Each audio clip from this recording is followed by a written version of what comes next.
Good evening ladies and gentleman, कैसे हैं आप सभी लोग। आज की इस वीडियो में हम कार्बन डिफरेंट फॉर्म्स, कार्बन विभिन्न रूप, इस टॉपिक को करेंगे। और इस टॉपिक को करने के बाद हमारा डीएलएड एंट्रेंस एग्ज़ाम के लिए केमिस्ट्री क्या हो जाएगा, कंप्लीट हो जाएगा। ये जो टॉपिक है थोड़ा सा बड़ा है, तो हो सकता है कि 2 या 3 वीडियो लग जाए, ठीक है। तो साथ बने रहिएगा और समझते रहना कि क्या है। इस चैप्टर को शुरू करने से पहले, कार्बन के बारे में पढ़ने से पहले हम पढ़ते हैं कि आखिर यौगिक बनते कैसे हैं, यौगिक कैसे बनते हैं। मैंने आपको इससे पहले के चैप्टर में एलिमेंट्स, कंपाउंड एंड मिक्सचर में पढ़ाया था कि यौगिक किसे कहते हैं। यौगिक उसको कहते हैं जो कि 2 या 2 से ज़्यादा तरीके के परमाणुओं से मिलकर बनता है। जैसे कि NaCl है, तो इसमें सोडियम अलग परमाणु है और क्लोरीन अलग परमाणु है, तो ये 2 तरीके के परमाणु से मिलकर बना है, तो ये यौगिक है। ऐसे H2 है, यहाँ पे हाइड्रोजन है और यहाँ पे ऑक्सीजन है, 2 तरीके के परमाणु से मिलकर बना है, तो ये भी यौगिक है। तो ऐसे बतेरों यौगिक हो सकते हैं हमारे पास, ठीक है। तो हम बात करते हैं कि आखिर NaCl बनता कैसे है, यौगिक बनता कैसे है। यौगिक कैसे बनता है इसको हम समझते हैं NaCl से। किससे समझते हैं? NaCl से, ठीक है। तो समझते हैं। देखिए, सोडियम मैंने यहाँ पे बनाया और यहाँ पे मैंने बनाया है क्लोरीन। आपको पता है कि सोडियम कितने नंबर पे आता है? 11 नंबर पे आता है। कितने नंबर पे आता है? 11 पे। तो सोडियम के पहले सेल में कितने इलेक्ट्रॉन जाएंगे? 2 इलेक्ट्रॉन जाएंगे। तो अगर मैं सोडियम का इलेक्ट्रॉनिक विन्यास बनाऊं, अगर मैं सोडियम का इलेक्ट्रॉन डॉट स्ट्रक्चर बनाऊं, सोडियम का क्या बनाऊं मैं? इलेक्ट्रॉन डॉट स्ट्रक्चर, इलेक्ट्रॉन बिंदु संरचना बनाऊं मैं सोडियम का। तो सोडियम के पहले सेल में कितने इलेक्ट्रॉन जाएंगे? 2 इलेक्ट्रॉन जाएंगे। ये मैं बना रहा हूँ इलेक्ट्रॉन बिंदु संरचना। उसके बाद कितने जाएंगे? 8। 1 2 3 4 5 6 7 8, ठीक है। ये 2 और ये हो गए मेरे 8। तो 2 और 8 कितने हो गए? 10। तो 11 में से 1 बचा है, तो 1 मैंने रख दिया बाहर। 1 मैंने क्या रख दिया? बाहर। तो आपको मैंने बताया था सबको बाहर, सभी परमाणुओं को अपने बाहर कितने का इलेक्ट्रॉन चाहिए होते हैं? 8 इलेक्ट्रॉन चाहिए होते हैं। तो सोडियम के पास तो 1 एक्स्ट्रा इलेक्ट्रॉन है। तो सोडियम एक किसी को क्या कर सकता है? दान कर सकता है। सोडियम एक किसी को क्या कर सकता है? दे सकता है। तो सोडियम का जो संयोजकता होगा, सोडियम की जो वैलेंसी होगी, वो क्या होगी? +1। जो किसी को देता है उस पर क्या लगाते हैं? प्लस लगाते हैं। तो सोडियम अपना ये इलेक्ट्रॉन एक किसी को दे सकता है। आगे आप क्लोरीन की बात करते हैं। क्लोरीन के अंदर 2 जाएंगे पहले। अगर मैं क्लोरीन की बात करूँ, क्लोरीन आता है 17वें नंबर पे। किस पे आता है? 17 पे। तो क्लोरीन का अगर मैं इलेक्ट्रॉन बिंदु संरचना बनाऊं, इलेक्ट्रॉन डॉट स्ट्रक्चर बनाऊं, तो पहले में जाएंगे 2, फिर तो जाएंगे 8। 1 2 3 4 5 6 7 8। अब पहले में 2 और इसमें गए 8। 2 8 हो गए 10। तो 17 में से अगर 10 घटा दूँ तो बचे कितने? 7 बचे। तो इसमें कितने जाएंगे? 7। 1 2 3 4 5 6 7। इसका मतलब क्या है कि क्लोरीन के बाहर में कितने हैं? 7 हैं। तो क्लोरीन को एक और किसी से चाहिए ताकि क्लोरीन के बाहर कितने हो जाए? 8 हो जाए। तो क्लोरीन की अगर मैं आपसे पूछूं संयोजकता क्या होगी, तो आप बोलोगे भाई क्लोरीन को एक किसी से चाहिए, तो क्लोरीन की संयोजकता होगी -1। क्या होगी? -1, क्योंकि इसको 1 इलेक्ट्रॉन की ज़रूरत है। अब ध्यान दो, सोडियम 1 इलेक्ट्रॉन देना चाहता है और क्लोरीन 1 इलेक्ट्रॉन लेना चाहता है। तो ये तो दोनों के बीच अच्छी डील हो सकती है। सोडियम बोलेगा भाई तू 1 इलेक्ट्रॉन ले ले, और क्लोरीन बोलेगा ला भाई मुझे 1 इलेक्ट्रॉन दे दे। तो सोडियम क्या करता है? अपना 1 इलेक्ट्रॉन किसको दे देता है? क्लोरीन को दे देता है। अब ध्यान दीजिएगा, अगर सोडियम ने क्लोरीन को 1 इलेक्ट्रॉन दे दिया, तो सोडियम पे कौन सा चार्ज आएगा? +1 का। किसका चार्ज आ जाएगा? +1 का। तो 1 आप लोग को लिखने की जरूरत नहीं होती है। तो मैंने आपको बताया था ना, जो देता है उस पर किसका चार्ज होता है? प्लस का। उस पर किसका चार्ज होता है? प्लस का। तो सोडियम 1 इसको दे देगा, तो सोडियम क्या बन जाएगा? प्लस बन जाएगा। और क्लोरीन 1 ले लेगा, तो जो लेता है उस पर कितना आएगा? माइनस का। तो क्लोरीन पे आएगा माइनस का। किसका आएगा? माइनस का। तो क्लोरीन ने 1 इलेक्ट्रॉन ले लिया, तो उस पर कौन सा चार्ज आएगा? माइनस का चार्ज आ जाएगा। तो एक बन जाएगा प्लस का चार्ज, एक बन जाएगा माइनस का चार्ज। अब देखिए, जो प्लस का चार्ज होता है ना, इसको हम बोलते हैं, याद रखना, इसको हम बोलते हैं कैटायन। इंग्लिश क्या बोलते हैं हम लोग? कैटायन, ठीक है। इसको हम बोलते हैं कैटायन। क्या बोलते हैं? कैटायन, याद रखना। अब ये बन गया मेरा प्लस का चार्ज और ये बन गया मेरा माइनस का चार्ज। ऐसा कोई भी परमाणु जिसके ऊपर कोई भी चार्ज होता है, ऐसा कोई भी परमाणु जिसके ऊपर कोई भी चार्ज होता है उसको हम क्या कहते हैं, आयन बोलते हैं। हम क्या बोलते हैं हम लोग, आयन। तो हमारे पास 2 आयन बन चुके हैं। यहाँ पे कितने आयन बन गए, 2। तो सबसे पहले ये देखो आयन, क्या देखो, आयन। आयन किसे कहते हैं हम लोग, ऐसा परमाणु जिस पर क्या होता है, कोई भी चार्ज, ऐसा परमाणु जिस पर आवेश होता है, जिस पर आवेश, आवेश का मतलब चार्ज, आवेश होता है, उसको हम बोलते हैं आयन। तो एक सोडियम आयन बन गया और एक बन गया क्लोरीन आयन। तो सोडियम कौन सा है, प्लस वाला है। सोडियम कौन सा आयन है, प्लस वाला। तो ऐसा आयन जिस पे प्लस का चार्ज हो उसको बोलते हैं कैटायन, और ऐसा आयन जिस पे माइनस का चार्ज हो उसको बोलते हैं एनायन। क्या बोलते हैं, एनायन। तो ये बन गया आपका एनायन। ठीक है, याद रखना, इंपॉर्टेंट है, एक एक नंबर में पूछे जाते हैं। अब देखो ये प्लस क्या है और ये माइनस क्या है। तो आपको पता है प्लस और माइनस क्या करते हैं, एक दूसरे को अट्रैक्ट करते हैं। तो ये दोनों एक दूसरे से में फिर क्या हो जाएंगे, चिपक जाएंगे। दोनों एक दूसरे में क्या हो जाएंगे, चिपक जाएंगे। Na+ और Cl-, ये दोनों एक दूसरे में क्या हो गए, देखो चिपक गए। और इस तरीके से हमारा क्या बन गया, NaCl बन गया, NaCl बन गया। तो आपने ध्यान दिया कि जब भी NaCl जब बना था, NaCl बना कैसे था, इलेक्ट्रॉन के ट्रांसफ़र से। किससे, इलेक्ट्रॉन के स्थानांतरण से। स्थानांतरण मतलब होता है ट्रांसफ़र से। किससे, ट्रांसफ़र से। कहने का मतलब यह है कि NaCl जब बना था तो सोडियम ने क्या किया था, सोडियम ने क्लोरीन को इलेक्ट्रॉन क्या दे दिया था, ट्रांसफ़र कर दिया था। सोडियम ने अपना इलेक्ट्रॉन क्लोरीन की तरफ क्या कर दिया था, ट्रांसफ़र। बोला था भाई ले ले, खुश हो जा तू भी। ठीक है, तो NaCl किससे बना, इलेक्ट्रॉन के स्थानांतरण से। अब यहीं पे ध्यान देना, एक ऐसा यौगिक जो इलेक्ट्रॉन के स्थानांतरण से बनता है, जो इलेक्ट्रॉन को देने से बनता है, ट्रांसफ़र करने से बनता है, उस यौगिक को हम बोलते हैं आयनिक यौगिक। क्या बोलते हैं, आयनिक यौगिक। क्या बोलते हैं, आयनिक यौगिक, आयनिक कंपाउंड, आयनिक कंपाउंड। कभी भी अगर कोई यौगिक इस तरीके से बने कि एक परमाणु दूसरे परमाणु को इलेक्ट्रॉन क्या कर दे, स्थानांतरण कर दे, ट्रांसफ़र कर दे, तो उस यौगिक को बोलते हैं आयनिक यौगिक। आपको एग्जाम्पल बहुत इंपॉर्टेंट याद रखना है NaCl का। किसका, NaCl का। सोडियम के पास एक इलेक्ट्रॉन एक्स्ट्रा है, तो वो Cl को क्या करेगा, एक इलेक्ट्रॉन ट्रांसफ़र कर देगा, एक इलेक्ट्रॉन दे देगा, और Cl एक इलेक्ट्रॉन ले लेगा। तो इलेक्ट्रॉन का क्या हुआ, ट्रांसफ़र हुआ, स्थानांतरण हुआ, इलेक्ट्रॉन एक जगह से दूसरी जगह चला गया। ऐसा यौगिक जो कि इलेक्ट्रॉन के ट्रांसफ़र से बनता है, इसको क्या बोलते हैं, आयनिक यौगिक कहते हैं। तो अभी हमने पढ़ा ऐसा यौगिक जो इलेक्ट्रॉन के स्थानांतरण से बनता है, इलेक्ट्रॉन के ट्रांसफ़र से बनता है, तो आयनिक यौगिक बनता है। ठीक है, अब बताओ इलेक्ट्रॉन का अगर ट्रांसफ़र होगा, मतलब इलेक्ट्रॉन एक जगह से दूसरी जगह जाएगा, एक परमाणु से दूसरे परमाणु में जाएगा, तो ऐसा कब होगा, ऐसा होगा कब, आप खुद सोचो। ऐसा तब होगा जब एक बंदा इलेक्ट्रॉन देने वाला होगा और एक बंदा इलेक्ट्रॉन लेने वाला होगा, तभी तो इलेक्ट्रॉन ट्रांसफ़र होगा ना। तो आपको इससे पहले के चैप्टर में मैंने पढ़ाया था, एक चीज़ होता है धातु और एक चीज़ होता है अधातु। ठीक है, मैंने आपको बताया था धातु क्या करता है, इलेक्ट्रॉन को देता है, और अधातु क्या करता है, इलेक्ट्रॉन लेता है। सिंपल सी बात है। यानी कि जब भी धातु और अधातु एक दूसरे से अभिक्रिया करेंगे तो धातु क्या करेगा, अधातु को इलेक्ट्रॉन दे देगा, क्योंकि धातु इलेक्ट्रॉन देता है। इलेक्ट्रॉन देने वाले को क्या बोलते हैं, धातु कहते हैं, और इलेक्ट्रॉन लेने वाले को क्या बोलते हैं, अधातु बोलते हैं। तो जब भी धातु और अधातु एक दूसरे से रिएक्ट करेंगे तो धातु क्या करेगा, अधातु को इलेक्ट्रॉन ट्रांसफ़र कर देगा, इलेक्ट्रॉन स्थानांतरित कर देगा। तो जब भी धातु और अधातु एक दूसरे से अभिक्रिया करते हैं तो कौन सा यौगिक बनता है, आयनिक यौगिक बनता है, आयनिक यौगिक बनता है। ठीक है, कॉमन सेंस वाली बात है। एग्जाम्पल के तौर पे धातु था मेरा Na, धातु था मेरा Na, और अधातु था मेरा Cl, Cl मतलब क्लोरीन। तो सोडियम और ये क्लोरीन, तो करवाया था ना मैंने आपको। सोडियम क्या करता है, एक इलेक्ट्रॉन क्लोरीन को दे देता है, क्योंकि सोडियम को एक देना है और क्लोरीन को एक लेना है। तो हमारा क्या बनता है, NaCl, जो कि आयनिक कंपाउंड होता है, आयनिक यौगिक होता है। तो जब भी इलेक्ट्रॉन का ट्रांसफ़र होगा तो जो यौगिक बनेगा आयनिक यौगिक बनेगा। और सबसे इम्पोर्टेंट बात, अगर धातु और अधातु अभिक्रिया करेंगे तो आयनिक यौगिक ही बनेगा और कुछ नहीं बनेगा।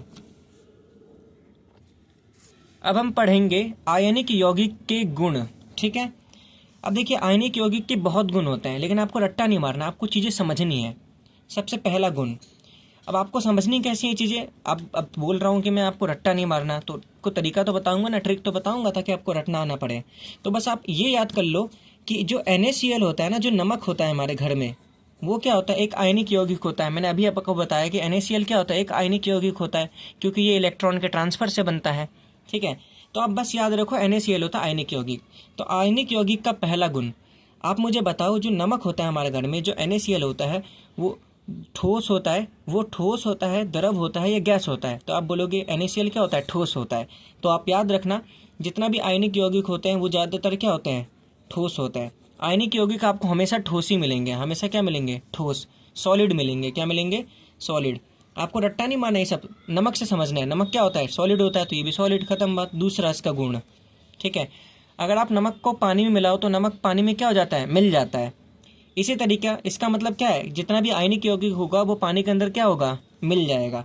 तो हम लिखेंगे जल में घुलनशील, जल में घुलनशील, जल में घुलनशील, तो ये पानी में मिल जाते हैं। अगला चीज़, अगर आप नमक को जो है ना तेल में मिलाओगे या फिर तेजाब में मिलाओगे, सॉरी, अगर आप नमक को तेल में मिलाओगे या फिर पेट्रोल में मिलाओगे ना, तो नमक जो है ना वो जल्दी नहीं मिलता, और पेट्रोल में तो बिल्कुल नहीं मिलेगा नमक। ठीक है, पेट्रोल में बिल्कुल नहीं मिलेगा। तो देखो, जो चीज़ जल में, जो चीज़ पानी में मिल जाता है ना, जो चीज़ पानी में घुल जाता है, वो चीज़ पेट्रोल में नहीं घुलता। इसका मतलब क्या है कि अगर आपने नमक को पानी में मिलाया तो पानी में मिल गया, तो इसका मतलब जो आयनिक यौगिक होता है वो जल में घुलनशील होता है। लेकिन जो चीज़ जल में घुलनशील होगा वो पेट्रोल में घुलनशील नहीं होगा। तो हम यहाँ पे लिख देंगे जो आयनिक यौगिक होता है वो पेट्रोल और केरोसिन में घुलनशील नहीं होता, अघुलनशील होता है, अघुलनशील। ठीक है, तेल में तो फिर भी मिल जाता है, लेकिन हमें यहाँ पे बात करना है पेट्रोल और केरोसिन का। ठीक है, मेन बात ये है। अगला चीज़, एक बात बताओ, अगर आपके पास एक नमक का ढेर हो, मान लो आपके पास 50-60 किलो नमक है, और अगर आपने नमक के ढेर में ना बिजली का तार लगा दिया, तो आपको क्या लगता है, क्या बिजली जो है ना पूरे नमक में फैल जाएगा? आपको लगता है ऐसा? लेकिन ध्यान देना, नमक जो है बिल्कुल सूखा होना चाहिए, बिल्कुल सूखा। तो आपके पास बिल्कुल सूखा नमक है, NaCl है, उसका ढेर है, और आपने इसमें बिजली का तार लगा दिया है, तो क्या बिजली पूरा का पूरा नमक में फैल जाएगा? आप बोलोगे नहीं फैलेगा, क्योंकि जो नमक है वो क्या है, सूखा है, क्योंकि नमक क्या है, सूखा है। इसका मतलब जितना भी आयनिक यौगिक होता है वो बिजली को पास नहीं करता। तो हम लिखेंगे विद्युत का कुचालक होता है। क्या होता है, विद्युत का कुचालक उसको बोलते हैं जो बिजली पास नहीं करने देता। ठीक है, पांचवा चीज़, अगर आप नमक को पानी के अंदर मिला दो और उसके बाद बिजली पास करो, तब तो बिजली पास हो जाता है ना। तो वही चीज़ आपको लिखना है कि अगर आप आयनिक यौगिक को जल में मिला दो तो उसके बाद बिजली पास हो जाता है। ठीक है, हम क्या लिखेंगे, हम लिखेंगे यहाँ पे कि द्रव अवस्था में, ठीक है, द्रव मतलब लिक्विड में अगर हम बदल दें आयनिक यौगिक को, पानी में मिला दें, द्रव व विलयन अवस्था में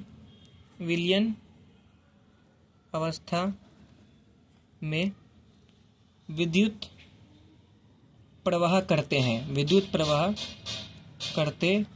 हैं। तो नमक से ही सारे के सारे पॉइंट निकालने मैंने, कि नमक को पानी में मिला दोगे तो बिजली पास होगा, तो द्रव और विलयन अवस्था में तो आयनिक यौगिक बिजली पास करता है। लेकिन अगर आपके पास बिल्कुल सूखा नमक हो बहुत सारा, तो इसमें से बिजली पास होगा नहीं ना। तो ये विद्युत का कुचालक होता है। नॉर्मली विद्युत का क्या होता है, कुचालक होता है। ठीक है, आप नमक देखोगे, नमक क्या होता है, ठोस होता है, तो आयनिक यौगिक भी क्या होता है, ठोस। नमक पानी में मिल जाता है, तो आयनिक यौगिक भी जल में क्या होता है, घुलनशील। नमक पेट्रोल और केरोसिन में नहीं मिलता। सिंपल सी बात है, जो पानी में मिलेगा वो चीज़ पेट्रोल और केरोसिन में नहीं मिलेगा।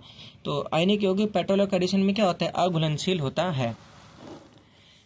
अच्छा, आपसे कई बार एग्जाम में पूछ लिया जाता है कि आयनिक यौगिक जो होता है ना, वैसे तो बिजली पास नहीं करता, लेकिन अगर उसको पानी में मिला दिया जाए या फिर उसको हम द्रव बना दे, उसको हम पिघला दे, तो उसके बाद वो बिजली पास करता है। तो अगर आपसे इसका रीज़न पूछा जाए कि इसका रीज़न क्या होता है, तो आप सीधा इसका रीज़न लिख देना, मुक्त आयन। क्या, मुक्त आयन। ठीक है, या फिर मुक्त इलेक्ट्रॉन, देखो, अगर कभी भी किसी भी चीज़ में से बिजली पास होता है ना, तो उसका सिर्फ एक रीज़न होता है, मुक्त आयन, मुक्त मतलब free charge, free ion, free electron. आखिर बिजली होता क्या है, इलेक्ट्रिसिटी होता क्या है? इलेक्ट्रॉन की वजह से ही तो बिजली बनता है ना, इलेक्ट्रिसिटी बनता है। आयन की वजह से तो इलेक्ट्रिसिटी बनता है। आयन का मतलब क्या होता है? चार्ज होता है एक तरीके का। कोई भी एटम जिसके ऊपर प्लस या माइनस चार्ज हो उसको क्या बोलते हैं? आयन बोलते हैं। तो आयन या फिर इलेक्ट्रॉन, इसी की वजह से तो बिजली होता है। चार्ज की वजह से क्या होता है? बिजली होता है। इलेक्ट्रॉन पे कौन सा चार्ज होता है? माइनस का चार्ज होता है। तो चार्ज के वजह से ही तो विद्युत बनता है ना, इलेक्ट्रिसिटी बनता है। तो अगर हमारे पास फ्री आयन होगा, फ्री इलेक्ट्रॉन होगा, तभी तो बिजली बनेगा, बिजली पास हो पाएगा, तभी क्या पास हो पाएगा? बिजली पास हो पाएगा। तो किसी भी चीज़ में से बिजली पास क्यों होता है? उसका सीधा सीधा रीज़न होता है मुक्त आयन। मुक्त का मतलब फ्री इलेक्ट्रॉन, ठीक है।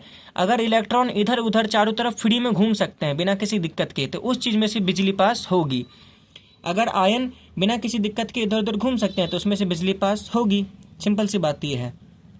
जब आयनिक यौगिक जो होता है ना, सॉलिड होता है। आयनिक यौगिक ज़्यादातर क्या होते हैं? हमेशा आयनिक यौगिक ज़्यादातर नहीं बल्कि हमेशा क्या होते हैं? ठोस होते हैं।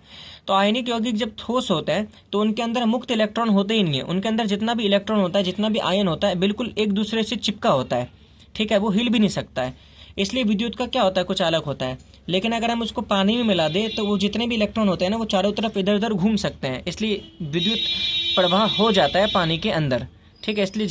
इसलिए द्रव या विलयन अवस्था में विद्युत प्रवाह हो जाता है। अब बात करते हैं आयनिक यौगिक के अगले गुण के बारे में। अब आप खुद सोचो, अगर मैं आपको ना नमक दे दूं 1 किलो और एक बर्तन में डाल दूं और आपको मैं बोलूं उस नमक को गर्म करो और इतना गर्म करो कि वो नमक पिघल जाए, पिघल के लावे जैसा बन जाए, तो एक बात बताओ, क्या नमक जल्दी पिघलता है? आप खुद करके देखना, आप कितना भी गर्म कर लो नमक पिघलेगा ही नहीं। तो नमक एक आयनिक यौगिक है, ठीक है।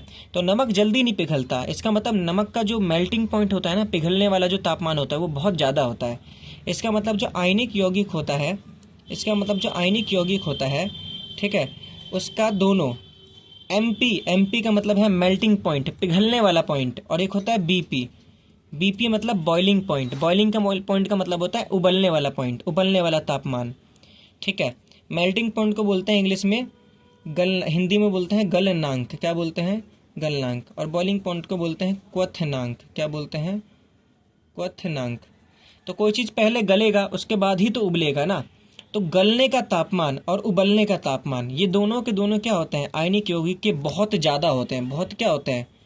ज़्यादा होते हैं। नॉर्मल सी बात ये है। अब मैंने आपको क्या बोला था, इनमें से कोई भी चीज़ आपको याद नहीं करना, समझना है। और आप देख लो ध्यान से, कोई भी चीज़ आपको याद करना भी नहीं पड़ेगा। आपको सब कुछ किससे याद करना है? नमक से। आयनिक यौगिक का गुण बताना है आपको, तो आप नमक के गुण बता दो, क्योंकि नमक भी क्या होता है? एक आयनिक यौगिक होता है। नमक क्या होता है? ठोस होता है। नमक क्या होता है? पानी में घुल जाता है। और जो चीज़ पानी में घुल जाएगा वो पेट्रोल और केरोसिन में नहीं घुलेगा। नमक में से बिजली पास नहीं होती, लेकिन नमक को अगर पानी में मिला दो तो बिजली पास हो जाएगी। बिजली पास होगी क्यों? क्योंकि अगर हम नमक को पानी में मिला दें तो नमक के अंदर जो होते हैं ना, फ्री आयन होते हैं। फ्री क्या होते हैं? इलेक्ट्रॉन होते हैं। और नॉर्मल सी बात है, बिजली किसी भी जगह पास तभी होती है जब उसके अंदर फ्री इलेक्ट्रॉन होते हैं या फ्री आयन होते हैं। नमक को अगर आप गलाने की कोशिश करो, जल्दी गलेगा नहीं, कितना भी गर्म कर लो। तो नमक का जो मेल्टिंग पॉइंट होता है, गलने का तापमान होता है, वो बहुत ज़्यादा होता है। और कोई चीज़ का अगर गलने का तापमान ज़्यादा है तो उबलने का तापमान भी ज़्यादा ही होगा, क्योंकि कोई चीज़ पहले गलेगा, गल के पहले वो चीज़ क्या बनेगा? लिक्विड बनेगा, उसके बाद ही तो वो उबलेगा ना। सिंपल सी बात ये है।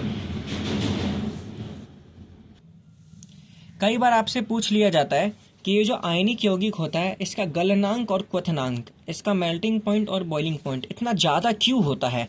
आखिर ये जल्दी पिघलते क्यों नहीं है? तो इसका सीधा सीधा रीज़न है कि अगर मैं आपको बताऊं एक आयनिक यौगिक बनता कैसे है। एक आयनिक यौगिक जब बनता है तो एक प्लस वाला बन जाता है और एक माइनस वाला। जैसे हमने देखा था कि Na पे प्लस होता है और Cl पे क्या होता है? माइनस। ऐसे Na मान लो ये रहा, फिर एक Cl ये रहा माइनस, फिर ये प्लस और ये माइनस, ये प्लस और ये माइनस। आयनिक यौगिक में यही होता है, एक प्लस चीज़ होता है और एक माइनस वाला चीज़ होता है, क्योंकि प्लस वाला देता है और माइनस वाला लेता है। यही होता है ना आयनिक यौगिक में। तो आयनिक यौगिक में आप देखोगे जितने भी परमाणु होते हैं ना, एक पे प्लस का चार्ज, एक पे माइनस का चार्ज। तो आयनिक यौगिक में जो परमाणु होते हैं ना, वो एक दूसरे को ना पकड़ के रखते हैं। उनके बीच का जो अट्रैक्शन होता है ना, वो बहुत ज़्यादा होता है, क्योंकि एक पे प्लस का चार्ज होता है, एक पे माइनस का। प्लस और माइनस चार्ज एक दूसरे को क्या करते हैं? पकड़ के रखते हैं। जैसे NaCl का एग्जाम्पल था, तो Na पे प्लस था और Cl पे कौन सा चार्ज था? माइनस का। तो Na पे प्लस और Cl पे माइनस, तो क्या ये एक दूसरे को कभी छोड़ेंगे? नहीं छोड़ेंगे ना। तो जो आयनिक यौगिक होता है ना, उसके अंदर बहुत ज़्यादा क्या होता है, आकर्षण का बल होता है, और इस आकर्षण का बल को तोड़ना इतना आसान नहीं होता। इसलिए इस आकर्षण के बल को हम जब तक तोड़ेंगे नहीं तब तक कोई चीज़ पिघलेगा नहीं, तब तक कोई चीज़ पिघलेगा नहीं। तो आयनिक यौगिक के जो कण होते हैं उनके बीच आकर्षण बहुत ज़्यादा होता है, और उतना ज़्यादा आकर्षण को तोड़ने के लिए हमें बहुत ज़्यादा क्या चाहिए होता है, एनर्जी भी चाहिए होता है। इसलिए इसका गलनांक और क्वथनांक ज़्यादा होता है।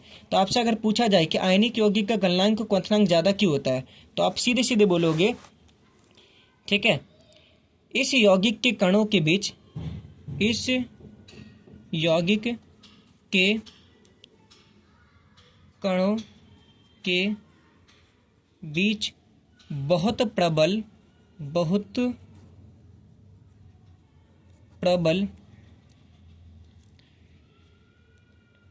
इलेक्ट्रोस्टैटिक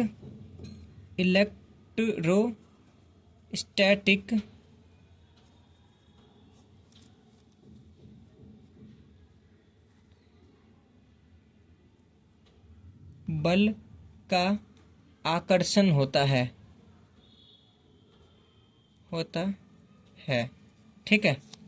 सिंपल सी बात है। आयनिक इस यौगिक के जितने भी कण होते हैं ना, उनके बीच में बहुत प्रबल, बहुत मजबूत क्या होता है, आकर्षण होता है। क्या होता है? आकर्षण होता है। और वो कौन से बल का आकर्षण होता है, आपको याद रखना है, इलेक्ट्रोस्टैटिक बल। आयनिक यौगिक के जो कण होता है ना, उनके बीच में जो बल होता है ना, उस बल को, उस फोर्स को बोलते हैं इलेक्ट्रोस्टैटिक फोर्स, इलेक्ट्रोस्टैटिक बल। आप याद रखना, ठीक है। अच्छा, अगर आपसे ये पूछा जाए कि आयनिक यौगिक ज़्यादातर ठोस क्यों होते हैं, तो ठोस होने का भी यही रीज़न है कि इसके जो कण होते हैं ना, वो एक दूसरे को ना बहुत अच्छे से पकड़ के रखते हैं, एक दूसरे को बहुत ज़्यादा खींचते हैं, अट्रैक्ट करते हैं। आयनिक यौगिक के जो कण होते हैं ना, उनके बीच में आकर्षण इतना ज़्यादा होता है कि वो एक दूसरे के बिल्कुल चिपक के रहते हैं। और आपको पता है ना, ठोस वही उसी चीज़ को बोलते हैं जिसके कण एक दूसरे के बिल्कुल पास होते हैं। तो अगर आपसे पूछा जाए आयनिक यौगिक ठोस क्यों होते हैं, तो इसका रीज़न भी यही है, प्रबल इलेक्ट्रोस्टैटिक बल के कारण। प्रबल इलेक्ट्रोस्टैटिक बल के कारण, ठीक है। सिंपल सी बात है। कोई चीज़ ठोस होता है, कोई चीज़ सॉलिड तभी होता है जब उसके जो कण होते हैं, उसके जो पार्टिकल होते हैं, उनके बीच बहुत अच्छा क्या हो, फोर्स हो, उनके बीच बहुत ज़्यादा अट्रैक्शन हो, तभी वो एक दूसरे से चिपक के रहते हैं। और जिसके कण एक दूसरे से चिपक के रहते हैं वो क्या होता है, सॉलिड होता है, वो होता है ठोस। तो आयनिक यौगिक ठोस भी इसलिए होता है क्योंकि इसके कणों के बीच में बहुत ज़्यादा इलेक्ट्रोस्टैटिक बल होता है, वो भी आकर्षण वाला बल होता है, ठीक है। और आयनिक यौगिक का जो गलनांक होता है और क्वथनांक होता है, आयनिक यौगिक ना जल्दी गलता है ना पिघलता है, बहुत ज़्यादा इसका गलनांक और क्वथनांक होता है, ठीक है। और ये होता क्यों है, इसका भी रीज़न ये है कि इसके जो कण है ना, उनके बीच में बहुत ज़्यादा क्या होता है, आकर्षण का बल होता है। और ये बल होता है इलेक्ट्रोस्टैटिक बल, और इस बल को तोड़ने के लिए हमें बहुत ज़्यादा एनर्जी देना पड़ता है। इसलिए आयनिक यौगिक जो होता है ना, वो ना जल्दी पिघलते हैं ना ही गलते हैं। उम्मीद है कि आपको यहाँ तक समझ में आ गया हो। आगे का जो चैप्टर है वो भी लगभग ऐसा ही है, इतना ही लेवल का है। तो अगर आपको ये समझ में आ गया तो आगे का भी चीज़ समझ में आ जाएगा। बहुत इंपॉर्टेंट है। अगर इस टॉपिक से 2-3 सवाल भी आ जाए ना डीएलएड में, तो मैं नहीं समझूंगा कि कोई बड़ी बात है, क्योंकि टॉपिक ही ऐसा है कि इससे बहुत सवाल बनते हैं। उम्मीद है कि आपको समझ में आ गया। बाकी देखते हैं कि ये वीडियो हमारा, ये जो टॉपिक है हमारा, ये 2 वीडियो में ख़त्म होगा कि 3 वीडियो में। कोशिश करूँगा कि 2 ही वीडियो में हम लोग इसको ख़त्म कर दें। ये पहली है, और हो सकता है कि इसके बाद जो वीडियो आई वो लास्ट वीडियो हो केमिस्ट्री का। ऐसे ही पढ़ते रहें और आगे बढ़ते रहें। धन्यवाद।